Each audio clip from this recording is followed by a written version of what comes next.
اب ہم نے بات کرنی اپنے پینل سے پوچھنا، جو معتبر پینل ہے، تمام مسائل کا خوبصورت گلدستہ آج ہم نے سجایا ہے۔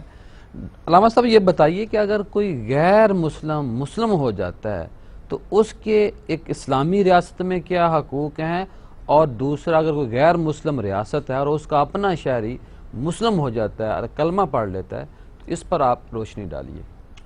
جی یہ تو بالکل 2 اور 2 4 کی طرح بات ہے کہ کسی بھی انسان کے تحقیق یا ریسرچ کرنے کے بعد جب وہ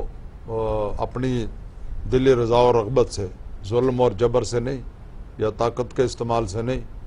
وہ جب اپنی مرضی سے کوئی فیصلہ کرتا ہے تو اس کے کوئی بھی حقوق جو ہیں وہ متاثر نہیں ہوتے، بلکہ سرور کائنات صلی اللہ تعالیٰ علیہ وسلم نے جو ہیں وہ ایسے لوگوں کی جو اسلام میں نئے نئے داخل ہوئے، ان کی بہت زیادہ حوصلہ افزائی کی، ان کی عزت کی اور ان کی تکریم کی، ان کا بڑے والہانہ انداز سے استقبال کیا۔ اور اسلام میں جو بہت بڑا حکم ہے زکوٰۃ کا، زکوٰۃ ایک فرض ہے، جس طرح نماز فرض ہے اسی طرح زکوٰۃ بھی فرض ہے۔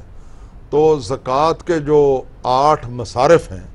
ان میں سے ایک ہے مؤلفۃ القلوب۔ اچھا، یعنی زکوٰۃ کے مال میں سے یہ ہمارے جو محکمہ زکوٰۃ ہے ان کا فرض ہے کہ اس میں سے مال جو ہے وہ جمع رکھیں، اور جو نئے نئے مسلمان ہوتے ہیں ان کی حوصلہ افزائی کی جائے اور ان کے معاشی مسائل حل کیے جائیں،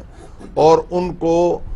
اس قدر جو ہے وہ مستغنی کیا جائے کہ ان کے لیے کوئی پرابلم پیدا نہ ہو اور معاشی مسئلہ پیدا نہ ہو۔ یہ ذمہ داری ہے ہماری حکومتوں کی۔ صحیح، چاہے جائے کہ ہماری حکومت جو ہے وہ کوئی ایسا قدم اٹھائے یا ایسا بل لائے، یا ہماری پارلیمنٹ جو ہے وہ اس طرح کی کوئی حرکت کرے کہ اسلام کے پھیلنے میں یا لوگوں کو